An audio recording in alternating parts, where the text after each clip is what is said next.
आज तुम्हा सगळ्यांना एक माहिती देण्यासाठी म्हणून मी आज या ठिकाणी निमंत्रित केलं आहे. ज्या विषयाचा आम्ही सातत्याने पाठपुरावा करत होतो की मुंबई शहरामध्ये कचरा या वेचण्यासाठी जी काही दत्तक वस्ती योजना आणलेली होती आणि त्याबाबत सातत्याने सभागृहामध्ये विषय मांडले जात होते. मी 2-3 वेळा विषय उपस्थित केला होता आणि त्यामध्ये मोठ्या प्रमाणावरती गडबड चालू असून नागरिकांमध्ये मोठ्या प्रमाणावर असंतोष आहे अशा पद्धतीनं मी सभागृहात निवेदनही केलं होतं. आपण आत्ता या योजनेमध्ये आमूलाग्र बदल करावा असं सातत्याने मागणी करत होतो आणि त्यामध्ये आम्हाला यश येईल अशी आता आज चिन्ह आहे. आपण एक नवीन योजना मुंबई महापालिका या निमित्ताने सेवेसाठी आणताय. बृहन्मुंबई स्वच्छता सेवा योजना या नावाने ही नवीन योजना आता येते. यामध्ये जी काही पूर्वी मागणी होती त्यामध्ये काम करणारे जे स्वच्छता दूत होते यांचं मानधन अत्यंत अपुरे असं जी काही सातत्याने मागणी होती, तर त्यामध्ये देखील आता वाढ करण्याचं प्रयोजन आहे जेणेकरून त्यांनाही त्याचं मानधन मिळेल आणि दोन काम म्हणजे परिसरामध्ये कचरा तर वेचणं, गटारांची स्वच्छता हे काम करावं अशी अपेक्षा होती, परंतु हे होत नव्हतं. आता गटारांची स्वच्छता करण्यासाठी वर्षभर हे काम झोपडपट्ट्यांमध्ये विशेषतः चाललं पाहिजे म्हणून त्याची एक वेगळी यंत्रणा आपण लावतोय आणि दत्तक वस्तीमध्ये कचरा वेचण्याचं जे काम आहे हे पूर्णतः आता त्यापासून वेगळं करण्यात आलेलं आहे. त्यामुळे कचरा वेचण्याची बाबत जी काही तक्रारी होत्या की कचरा उचलला जात नाही, त्यानंतर तो नाल्यात फेकणं, उघड्यावर फेकणं असे जे प्रकार होते त्याला यामुळे आळा बसेल अशी अपेक्षा आहे. आणि सोबतच वर्षभर जर का या छोट्या गटारांची आणि छोटे नाले जे चाळ्यांमधनं वाहतात काही ठिकाणी याची जर का स्वच्छता झाली तर पावसाळ्याचे 2 महिने अगोदर जी धावपळ सुरू असते ती होणार नाही. यामुळे खूप मोठा दिलासा मुंबई शहरातल्या नागरिकांना मिळेल अशी आमची अपेक्षा आहे. सोबतच एक मागणी प्रामुख्यानं आम्ही गटनेत्यांच्या बैठकीमध्ये मांडणार आहोत की वर्षानुवर्षे एक मागणी होते प्रायव्हेट लेआउटमध्ये नगरसेवकांना त्यांचा निधी खर्च करायला मिळावा अशी एक मागणी सातत्याने होत असते आणि ही मागणी आम्ही देखील लावून धरलेली आहे. किंबहुना आम्ही निवडणुकीच्या वेळेला याबाबत अतिशय पॉझिटिव्ह होतो आणि आम्ही याबाबत वचननाम्यातही हे सांगितलं होतं की याबाबत आम्ही प्रयत्न करू. तोही विषय मांडण्याचा आम्ही प्रयत्न करणार आहोत. अपेक्षा आहे की दत्तक वस्ती योजनेचं नवीन स्वरूप हे समोर आल्यानंतर आज त्याबाबत चर्चाही होईल आणि आज ते आम्ही मंजूरही करू. गेल्या वेळेला त्यावर खूप चर्चा झाली होती. एक नवीन स्वरूप आल्यानंतर दत्तक वस्ती योजनेत आमूलाग्र बदल होईल आणि कचरा घरोघरी घेतल्यानंतर तो न साठता तातडीने तो महापालिकेच्या गाडीतनं तातडीने उचलला जाईल अशी एक त्यामध्ये ती सप्लिमेंटरी योजना आहे, ती सुद्धा आपण त्याला जॉईन करतोय. धन्यवाद. तुम्हाला काही प्रश्न असतील तर विचारायला. नगरसेवकांना टॅब मिळणार आहेत या संदर्भात चर्चा आहे, नक्की काय तथ्य आहे आणि काय असं आहे की यापूर्वी देखील सर्व नगरसेवकांना कधी लॅपटॉप दिलेले आहेत, कधी टॅब दिलेले आहेत आणि ही काही आपण नव्याने करत नाही आहोत. यापूर्वी देखील हे सर्व सुरू होतं. आत्ता जे काही नगरसेवक निवडून आलेले आहेत या नगरसेवकांमध्ये जवळपास एक 35 ते 40% नगरसेवक हे पहिल्यांदा निवडून आलेले आहेत आणि 35 ते 40च्या दरम्यान असलेल्या नगरसेवकांची संख्या मोठ्या प्रमाणावरती आहे. वस्तुस्थिती ही आहे की आत्ता मुंबई महापालिका थोडेसे हायटेक करावी म्हणून आमचा प्रयत्न सुरू आहे. पेपरलेस व्हावी म्हणून देखील आपण प्रयत्न करतोय. कर्मचारी रात्री 2-2, 3-3 वाजता हा अजेंडा घेऊन नगरसेवकांच्या घरी जात असतात. अजेंडा रात्री उशिरा आल्यामुळे कधी कधी अभ्यास करायला सुद्धा मिळत नाही.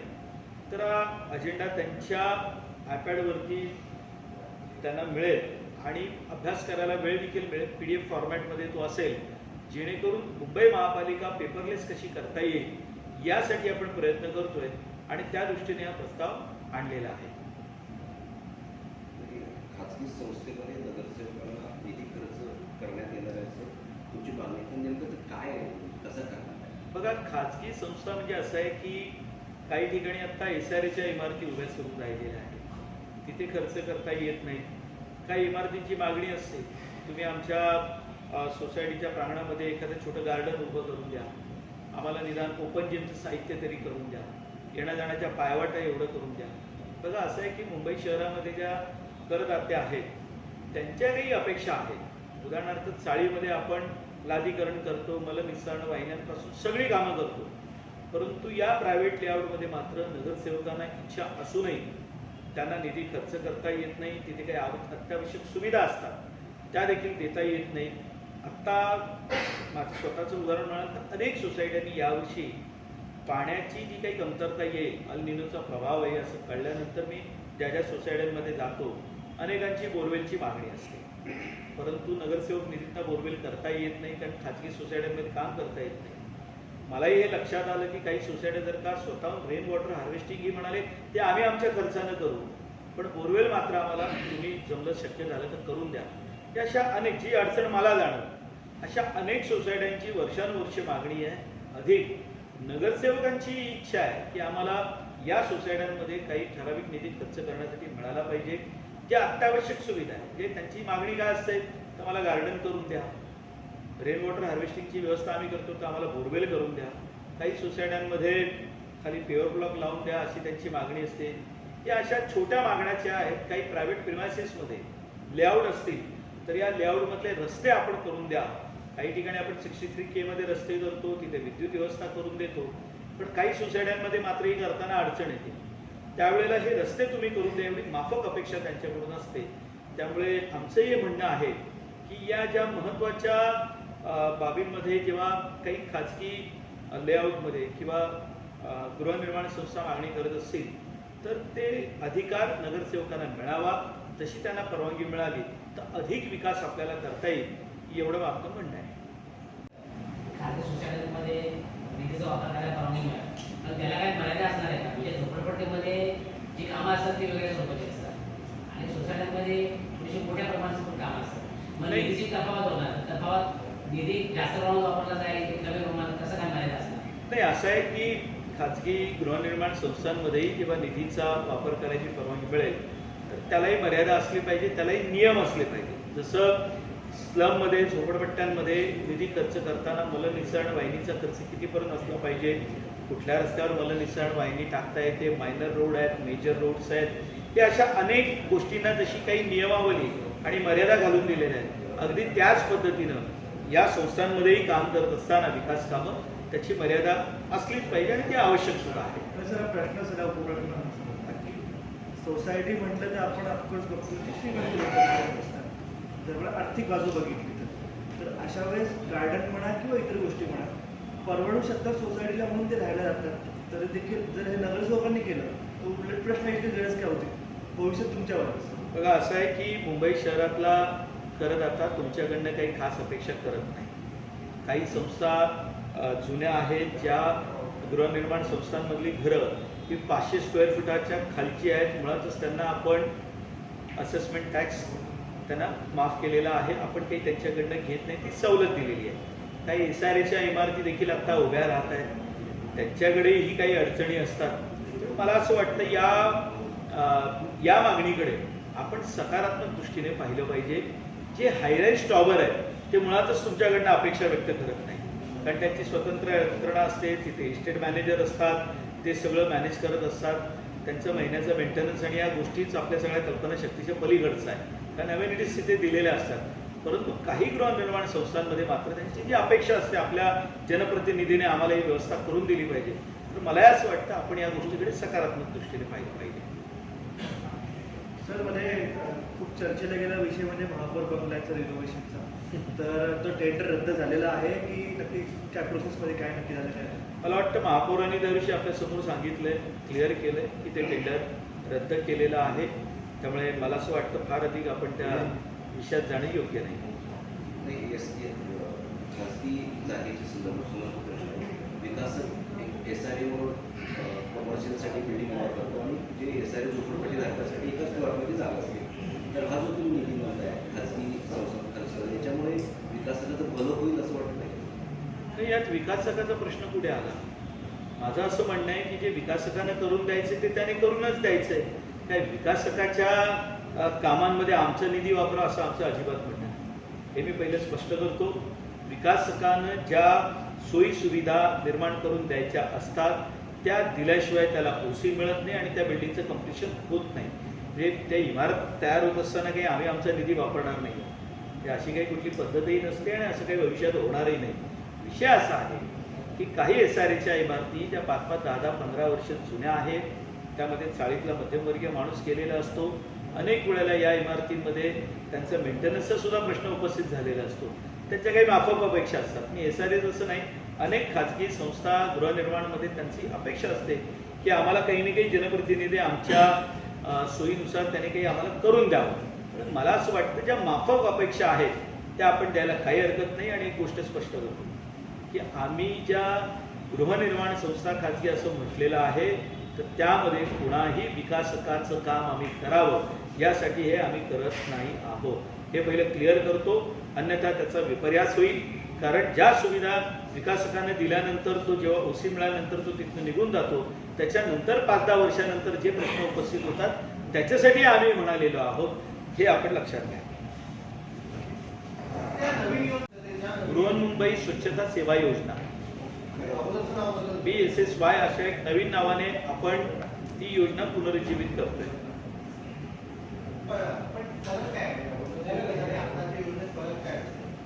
मी म्हणालो ना, आपण त्यांचं मानधन वाढवतोय. त्यानंतर एक महत्त्वाचा विषय असा आहे की ज्या पद्धतीनं पोलिसांना बारकोड दिलेले आहेत की पोलीस रात्री गस्त घालत असताना काही ठराविक एरियांमध्ये त्याला जाऊन ते स्कॅन करावं लागतं. अगदी तसंच या सिस्टममध्ये सुद्धा ज्या सार्वजनिक चाळी आहेत किंवा ज्यांना वस्त्या दिलेल्या आहेत त्या वस्त्यांमध्ये त्या स्वच्छता दूत म्हणून जे कर्मचारी काम करतात, एक तर ते जिओ टॅगिंगमध्ये असतील ते लक्षात येईल की त्यांनी आज त्या परिसरात स्वच्छता केली की नाही. अधिक त्या परिसरामध्ये त्याला जाऊन स्कॅन करावं लागेल आणि हे सर्व जोडलेलं असेल तेव्हाच ते कळेल की त्या परिसरातला आज कचरा उचलला नाही गेलाय. त्या आधारावरच त्याचं पेमेंट होणार आहे. हे पूर्वी काही विचारायला तुम्हाला मार्ग नव्हता. त्याने 5 कर्मचारी ठेवलेत की 10 कर्मचारी ठेवलेत. यात अधिक एक माझी त्याबरोबर अजून एक मागणी आहे की जे सर्व कर्मचारी आहेत यांचं काही तुम्हाला ऐका रजिस्ट्रेशन किंवा, परंतु असं आहे की मुंबई महापालिकेने एकदा रेकॉर्ड मेंटेन केला की मग यानंतर मग ते परमनंट वगैरे सगळे विषय येतात. त्यामुळे त्यांचं म्हणणं असं आहे की आपण टॅगिंग करणं हे अधिक सोपं, की किती कर्मचाऱ्यांनी आज त्या परिसरामध्ये स्वच्छतेचं काम केलं याचा रेकॉर्ड सगळं महापालिकेला उपलब्ध होईल. पण हे अंतर्भूत असावं असं माझी आग्रहाची मागणी. कारण रेकॉर्ड काहीच नाही ना. त्याने 10 कर्मचारी ठेवलेत की 2 ठेवलेत हे आज पण विचारायला तुमच्याकडे काही मार्गच नाही आहे. आणि प्रत्येकाने 10च्या ऐवजी 2 ते 3 कर्मचारी फक्त ठेवलेले आहेत. त्याच्यावर कोणी कर्मचारी यांच्याकडे नसतो. ही आजची वस्तुस्थिती आहे. ही आता याच्यानंतर जवळपास 980 काहीतरी संस्था या मुंबईमध्ये आहेत. त्यामध्ये आता आपली एक प्रमुख मागणी आहे की यामध्ये एक चलाखी केलेली होती यापूर्वीच्या सत्ताधाऱ्यांनी, अनुभव आहे का, आणि या सगळ्या अशा अटी टाकून काही ठराविक संस्थांनाच काम मिळेल अशा पद्धतीने केलं होतं. आता मात्र ही अट आपण काढणार आहोत. त्यामध्ये ज्या संस्था पात्र ठरतील त्यामध्ये ही अनुभव आणि काही सर्व जे जुनं होतं या सर्व अटी काढून यामध्ये सगळ्यांना यात भाग घेता येईल अशा पद्धतीने आपण नियमावली बनवणार आहोत. यामध्ये कोणाची मोनोपॉली राहणार नाही याची आम्ही काळजी घेऊ. साधारणतः एक 10 ते 11 हजाराच्या दरम्यान असेल असे आमची, म्हणजे आहे त्याच्यात दुप्पट मानधन करावं अशी आपली मागणी. आता 6,000 आहे. साधारणतः त्याच्या दुप्पट व्हावं अशी आमची मागणी होती. कारण या मानधनात माणूस काय काम करतो. त्यामुळे हे आणि प्लस गटारांची स्वच्छता हा एक वेगळा विषय होता, तर तो विषयच आपण पूर्ण वेगळा करतोय. जसं पूर्वी प्रत्येक जेईच्या हाताखाली टीम असायची, अगदी त्याच पद्धतीनं नव्या योजनेमध्ये एक वेगळी टीम की फक्त गटारांची स्वच्छता करेल ती दिली जाईल. त्यामध्ये संस्था असाव्यात. संस्थान मार्गदर्शन केलं तर फार बरं होईल. कारण शेवटी कायम कर्मचारी घेण्याच्या विषयाला तर आता पूर्णतः फाटा मिळालेला आहे. त्यामुळे ते होईल असे काही चिन्ह नाही. पण 4 ते 5 कर्मचारी किमान, काही ठिकाणी जास्त सुद्धा लागतील त्या वस्तीचं स्वरूप बघून, पण किमान एवढे कर्मचारी एका जेईच्या हाताखाली असतील अशा पद्धतीची व्यवस्था असते.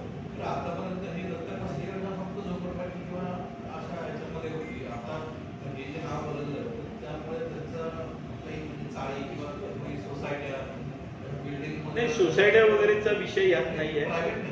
चाळींमध्येच ही विशेषतः स्लममध्येच ही योजना असणार आहे आणि त्यामध्ये मुख्य लोकांची तक्रार आहे की रस्ते झाडले जात नाहीत, स्वच्छ केले जात नाहीत. तर मुळात असं आहे की कर्मचारी कमी आहेत, मोठ्या प्रमाणावर धांदल आहे. म्हणून मी जे तुम्हाला म्हणालो की यामध्ये मी हा आग्रही केलेला आहे की ज्या पद्धतीनं पोलिसांना टॅगिंग दिलेलं असतं, अगदी त्याच पद्धतीनं काही वॉर्डमधल्या ठराविक बाउंड्रीजवर त्या रस्त्यांच्या एंट्रीजवरती टॅगिंग देऊन ते त्यांनी स्कॅन करावं. स्वाभाविक आहे, त्याला तो रस्ता स्वच्छ करावाच लागेल कारण त्याची एंट्रीज तिकडे झालेली असेल.